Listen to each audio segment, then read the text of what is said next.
Mga kababayan, huwag nyo nang hanapin ang mga pulis sa presinto sapagkat kami ay nasa inyo ng mga telepono. Dial 911, darating kami sa loob ng 5 minuto.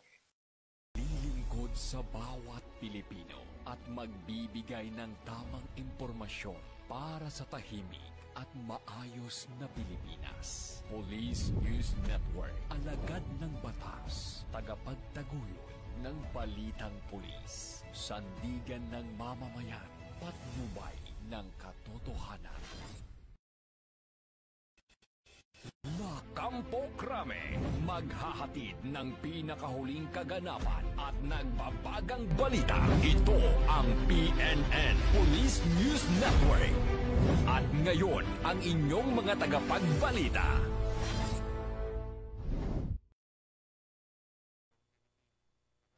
Tagapagbalita, NUP Loreto Bonifacio Concepcion. At ngayong araw ng Lunes, panibago na namang beauty queen ang ating mga kasama ngayong araw bilang special guest co-host. Walang iba kundi si Ms. Stephanie Ladignon, Miss Global Universe Philippines 2025. Magandang umaga sa iyo, Ms. Stephanie, at welcome po sa ating programa. Bumati muna kayo sa ating mga ka-PNM, Ms. Stephanie. Magandang umaga po, Sir Eton, at sa ating mga tagapanood ngayon. Huwag po nating kalimutang i-like, i-follow at i-subscribe ang page ng Philippine National Police, Police Community Affairs and Development Group, PKG Tagapag-Ugnay at Police News Network. Kami po ay maghahatid sa inyo ng tamang balita, kwento ng pulis at serbisyo para sa mamamayan. At ito ang PNP News Online. Ang pangunahing balita ng Police News Network, alagad ng batas, tagataguyod ng balitang pulis.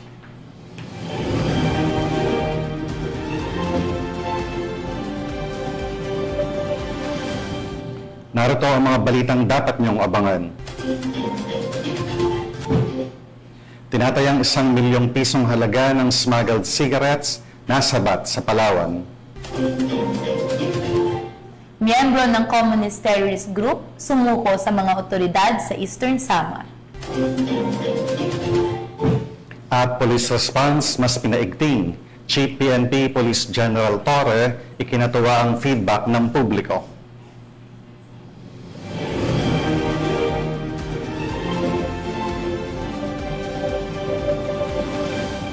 Narito naman ang mga balitang hatid ng ating PNM correspondents mula sa iba't ibang panig ng bansa.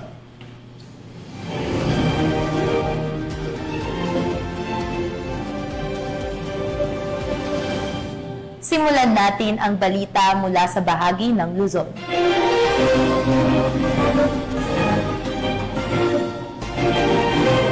Nakumpiska ng mga otoridad ang kahong-kahong smuggled cigarettes na tinatayang nagkakahalaga ng humigit kumulang 1 milyong piso sa isinagawang operasyon sa bayan ng Rizal, Palawan. Tinitiyak naman ng pambansang pulisya na paiigtingin pa ang kanilang pagbabantay upang mapigilan ang pagpasok ng mga kontrabando sa bansa. Ang report mula kay Patrolwoman Abigail Dato.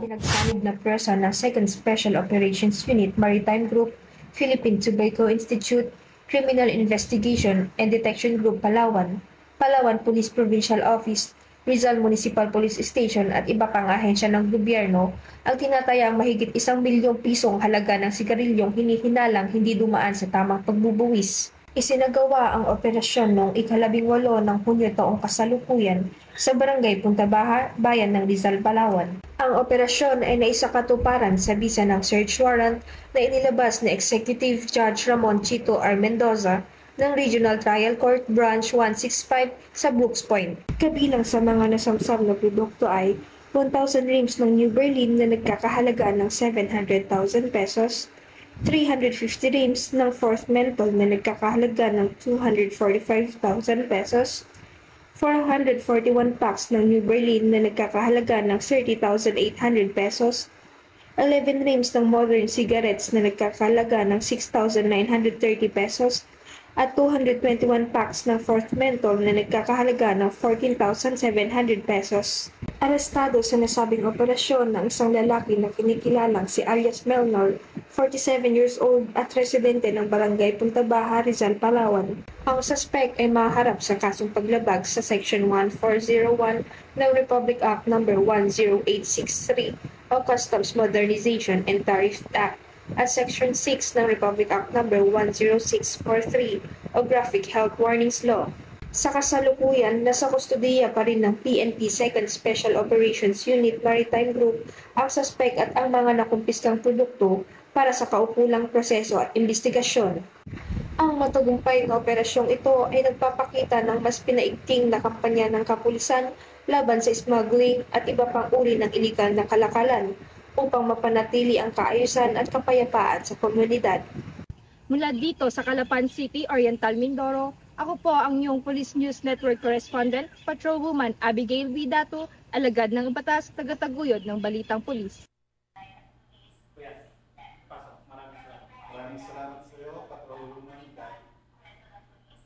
Tapos sa kamay ng mga operatiba ng Ifugao Police Provincial Office ang nakatalanta for Provincial Most Wanted Person matapos itong mahuli sa bisa ng warrant of arrest kaugnay sa kaso nitong statutory rape. Yan ang tinutukan ni Patrolwoman Jesly Sabado. Ng mga tauhan ng Ifugao Police Provincial Office, ang number 4 Provincial Top Most Wanted Person sa sitio Ibulaw, Bagingig, Kiangan, Ifugao, Kamakailan.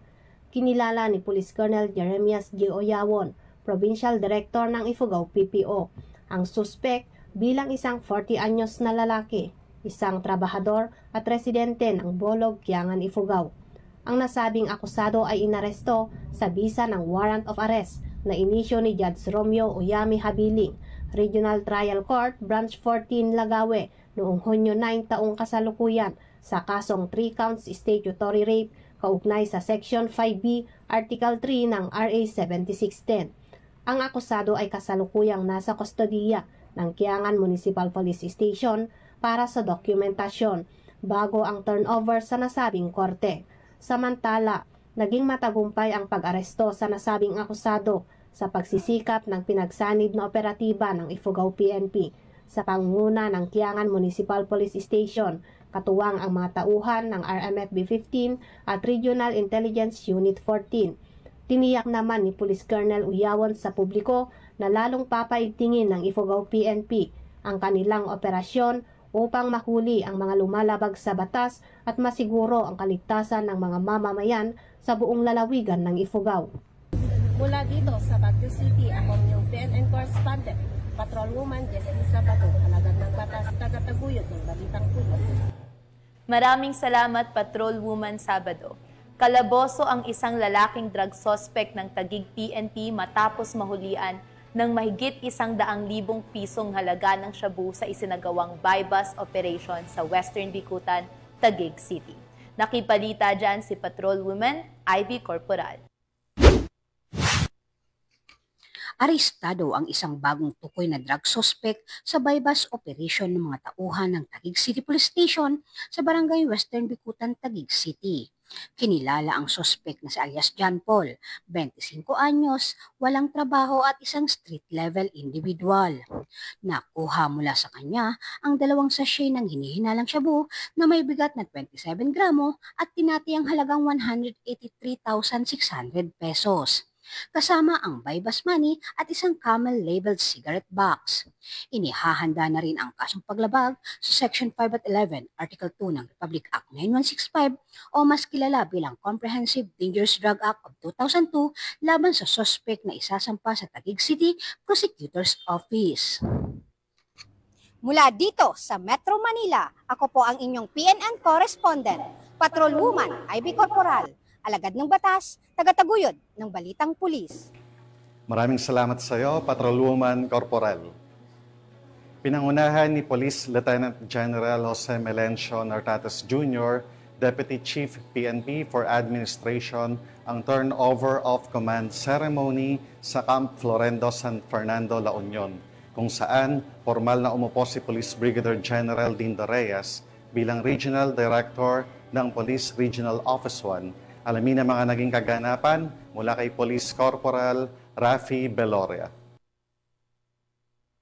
Isayang turnover of command ceremony ang naganap noong ika-21 ng Hunyo taong kasalukuyan sa Camp Brigadier General Oscar M. Florendo, Parayan, San Fernando City, La Union, kung saan formal na tinanggap ni Police Brigadier General Dindo R. Reyes ang kanyang tungkulin bilang Regional Director ng Police Regional Office 1. Humalili si Police Brigadier General Dindo R. Reyes kay Police Brigadier General Lou F. Evangelista na naglingkod ng 1 taon at 6 na buwan sa parehong posisyon. Sa ilalim ng kanyang pamumuno, nagtagumpay ang Police Regional Office 1 sa pagpapaigting ng kapayapaan, seguridad at mga makabulahang inisyatiba gaya ng Police Community Academy at modernisasyon ng kagamitan at pasilidad. Pinangunahan naman ni Police Lieutenant General Jose Melencio C. Nartatis Jr., Deputy Chief PNP for Administration ang seremonya bilang kinatawan ng hepe ng Pambansang Pulisya ng Pilipinas na si Police General Nicolas de Torre III. Dumalo sa okasyon ang mga opisyal mula sa iba't ibang ahensya ng pamahalaan, buong puwersa ng PRO1 at mga panauhing nagbibigay suporta sa lokal na kapulisan.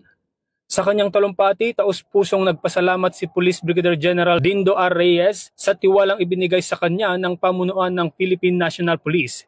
Ibinahagi rin niya ang kanyang malinaw na direktiba sa Police Regional Office 1. Ang ating pulis ay dapat maaasahan, malalapitan at mapagkakatiwalaan. Maging pulis tayo na iginagalang hindi dahil sa takot, kundi dahil sa tiwala, aniya. Ipinahayag din niya ang buong suporta sa mga tagubilin ng Chief PNP at ang kanyang layunin na higit pang patatagin ang presensya ng pulisya sa mga komunidad ng Ilocos Region. Ang makabuluhang seremonya na ito ay nagpapakita ng matibay na paninindigan ng Philippine National Police sa patuloy na pagpapatupad ng epektibong serbisyong pampubliko at pagpapanatili ng kapayapaan sa buong rehiyon. Mula dito sa Ilocos Region, ako ang inyong PNN correspondent, Police Corporal Rafi Viloria, alagad ng batas, tagataguyod ng Balitang Pulis.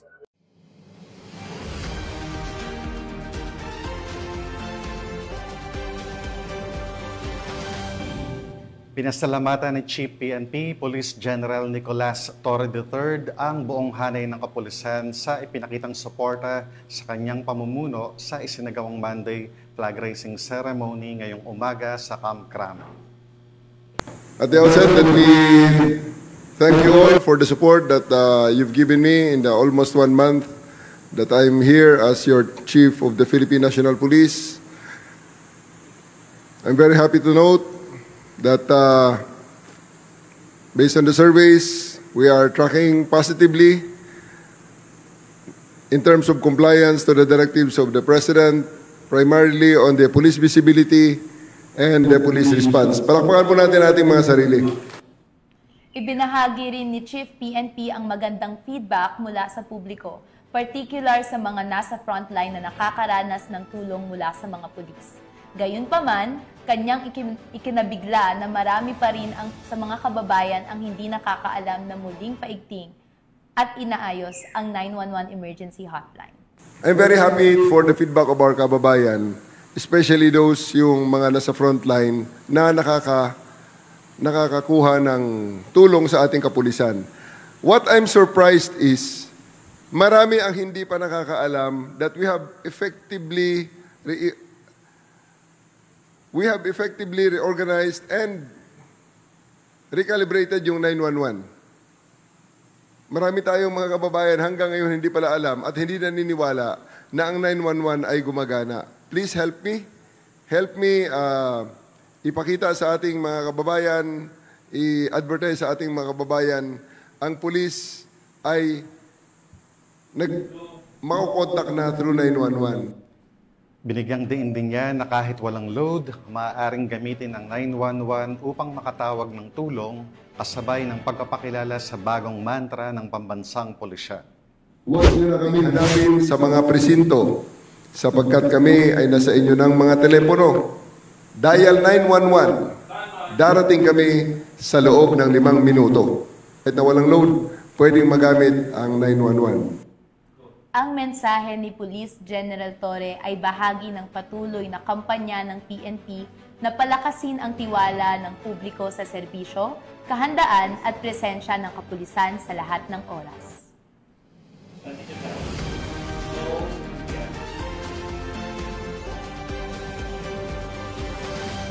Tunghayan naman natin ang mga balita mula sa Visayas.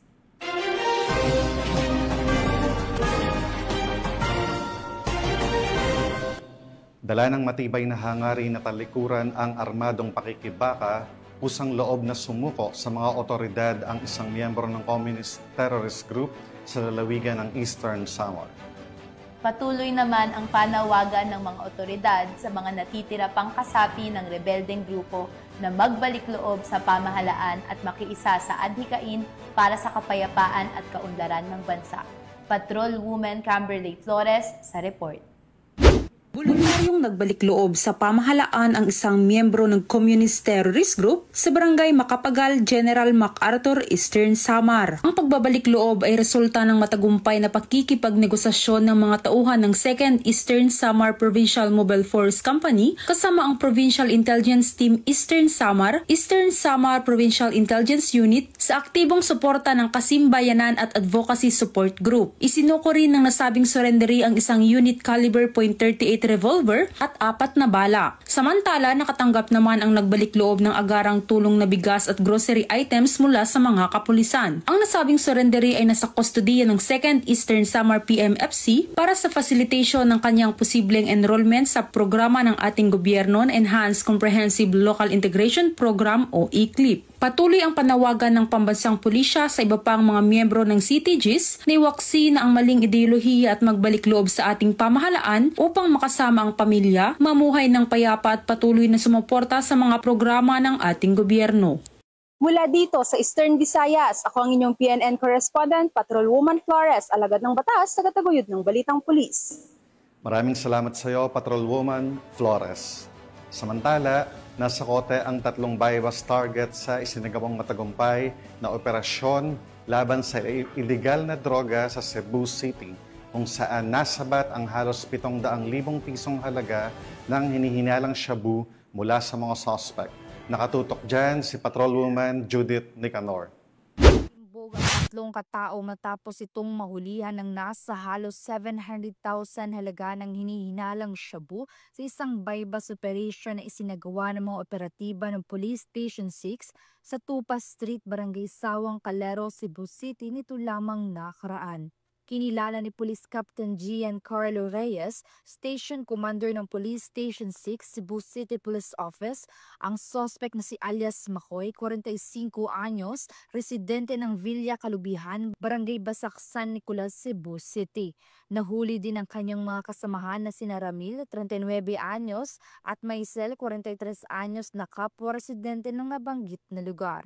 Bandang alas 3 Gs ng madaling araw nang ikinasa ang naturang operasyon na humantong sa pagkadakip ng 3 sospek. Nakuha mula sa kanilang pag-iingat ang 10 pakete ng hinihinalang shabu na may kabuang timbang na 100.89 grams at may tinatayang halaga na 686,052 pesos. Bypass money at purple pouch na ginamit bilang lagayan ng mga iligal na droga. Kasong paglabag sa Section 5 at 11 Article 2 ng Republic Act 9165 o Comprehensive Dangerous Drugs Act of 2002 ang kakaharapin ng mga suspect na kasalukuyang nakadetene sa nasabing tanggapan. Walang tigil ang mga kapulisan sa kanilang operasyon laban sa iligal na droga upang mapanagot ang mga individual na nasa likod ng mga iligal na gawain na ito. Mula dito sa Cebu City Police Office, ako ang inyong Police News Network Correspondent, Patrolwoman Judith Nicanor, alagad ng batas, tagataguyod ng Balitang Pulis. Narito naman ang mga balita mula sa bahagi ng Mindanao.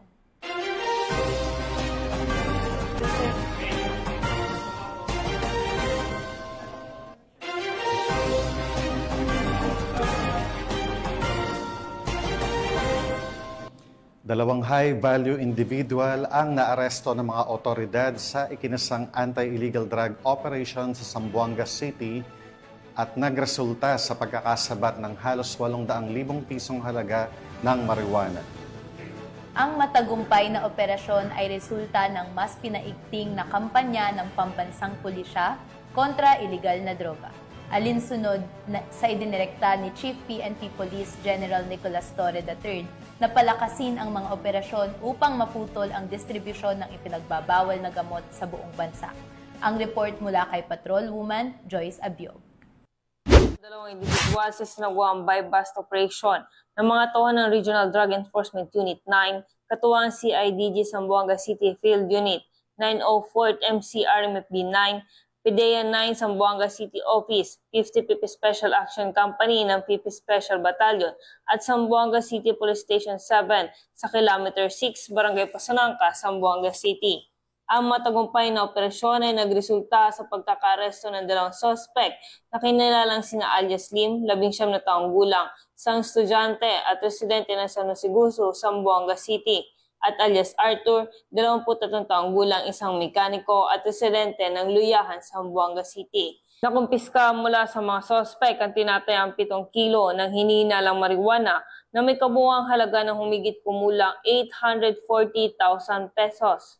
Sa kasalukuyan, ang mga nakumpiskang ebidensya ay dinala na sa Regional Forensic Unit 9 para sa masusing pagsusuri, habang ang dalawang suspect ay nasa kustudiya na ng Zamboanga City Police Office para sa tamang dokumentasyon at disposisyon.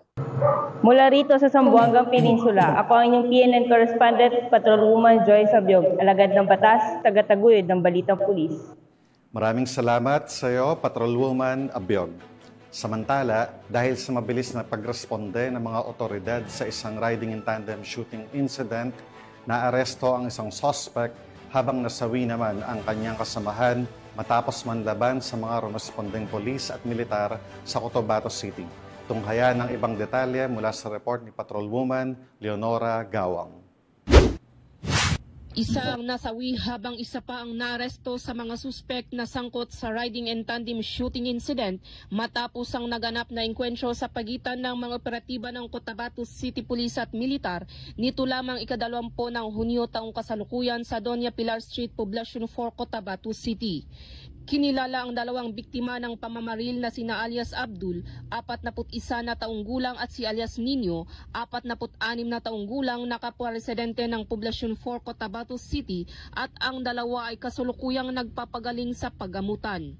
Samantala, kinilala naman ang naarestong suspek na si alias Homie, 24 na taong gulang, residente ng Puruktu, Ampatuan, Maguindanao del Sur.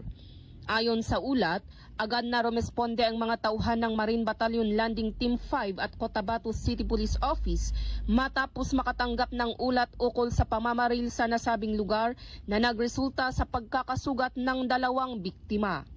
Habang nagsasagawa ng follow-up operation, namataan ng mga otoridad ang dalawang lalaki na sakay ng motorsiklo na tumutugma sa deskripsyon ng mga salarin. Nang tangkain silang pahintuin, agad umanong bumunot ng baril ang isa sa mga suspek na nauwi sa palitan ng putok.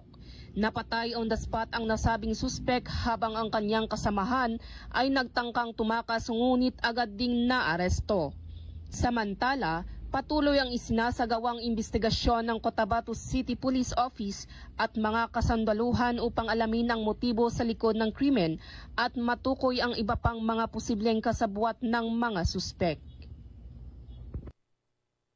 Mula rito sa rehiyon ng Bangsamoro, ako si Patrolwoman Leonora Gawang, nagbabalita para sa Police News Network, alagad ng batas, tagataguyod ng Balitang Pulis. Maraming salamat, Patrolwoman Galang. Sa patuloy na anti-illegal drug operation ng PNP, hindi na nakapalagpa ang 3 drug suspect matapos mahuli sa isinagawang buy-bust operation ng mga otoridad sa Tagoloan, Misamis Oriental. Magbabalita dyan si Patrolwoman Riza Sahonia. Ila kabuk. Sarap. Sarap kabuk. Arestado ang 3 drug suspects sa isinagawang joint buy-bust operation ng mga operatiba ng Taguluan Municipal Police Station, Barangay Baluarte, Taguluan, Misamis Oriental. Kinilala ni Police Major Renz Marion Serrano, officer in charge ng Taguluan Municipal Police Station, ang mga drug suspect na sina alias Dong, alias Obet at alias Ren, mga lalaki at residente ng nasabing lugar.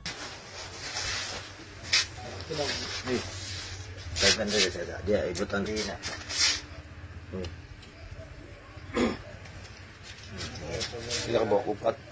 Sa ikinasang joint buy-bust operation na nagresulta sa kakakumpiska ng 9 na pakete ng hinihinalang shabu, isang 500 peso bill na ginamit bilang buy-bust money at iba pang mga non-drug items. Ang mga suspect ay naharap sa kasong paglabag sa RA 9165 o Comprehensive Dangerous Drugs Act of 2002. Mula dito sa Northern Mindanao, Ako ang inyong Police News Network Correspondent, Patrolwoman Risa Sahonyo, alagad ng batas, tagataguyod ng Balitang Pulis. Maraming salamat, Patrolwoman Sahonya. At para sa huling balita, mahigit 200,000 pisong halaga ng shabu ang nasamsam ng mga operatiba ng pulisya mula sa isang drug suspect sa Butuan City. Narito ang detalye ng report mula kay Patrolwoman Kay Francisco.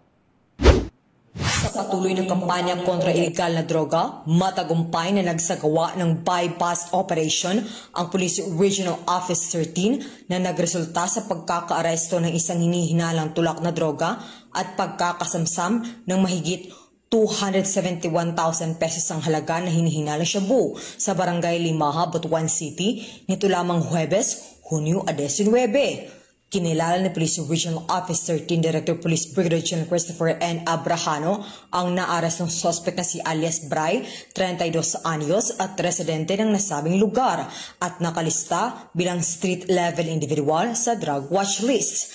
Naaresto ang suspect matapos makipagtransaksyon sa isang operatibang nagpanggap na buyer. Nasamsam mula sa operasyon ang 40 gramo na hinihinalang shabu, marked money at iba't ibang drug paraphernalia na isusumiti bilang ebidensya sa korte. Sinampahan na ng kasong paglabag sa Republic Act 9165 o Comprehensive Dangerous Drugs Act of 2002. Ang suspect at kasalukuyang nasa kustodiya na ng Butuan City Police Station 2. Ayon kay Police Brigadier General Abrahano, ang tagumpay na ito ay patunay na mas pinaigting na kampanya upang maprotektahan ang ating mga komunidad at buwagin ang mga lokal na sindikato na droga sa rehiyon. Patuloy nating palalakasin ang ating mga operasyon sa tulong ng mas pinahusay na intelligence at pakikipagtulungan sa mamamayan. Mula rito sa rehiyon ng Caraga, ako ang Police News Network Correspondent, Patrolwoman Kay Francisco, alagad na batas, tagataguyod ng Balitang Pulis.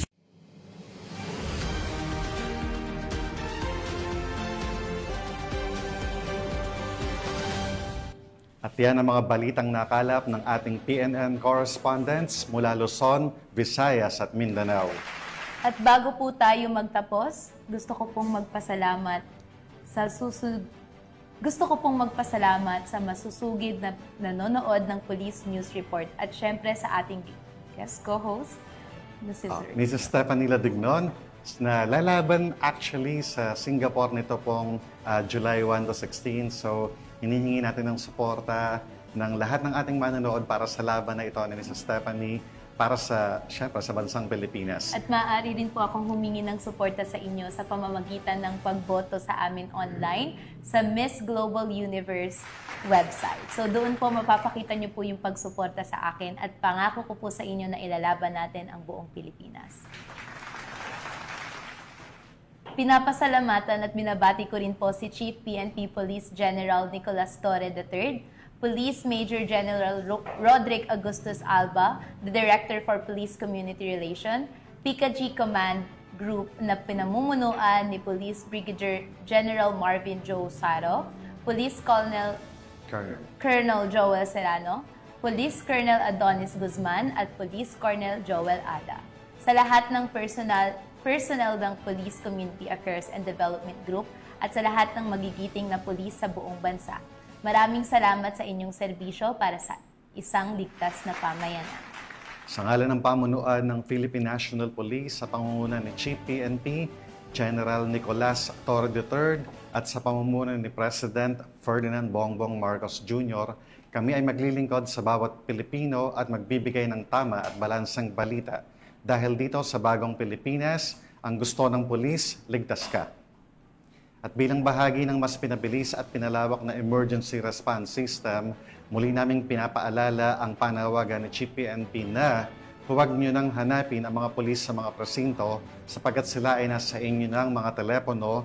Just dial 911, darating sila sa loob ng 5 minuto.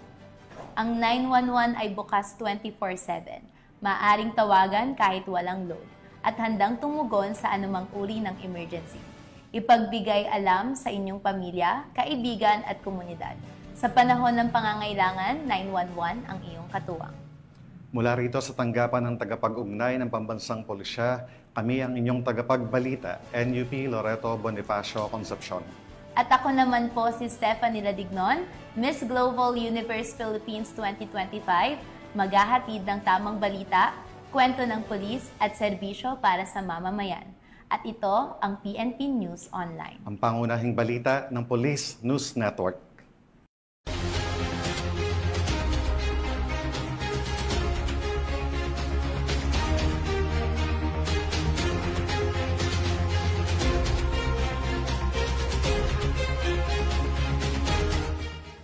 Police News Network, alagad ng batas, tagapagtaguyod ng balitang pulis.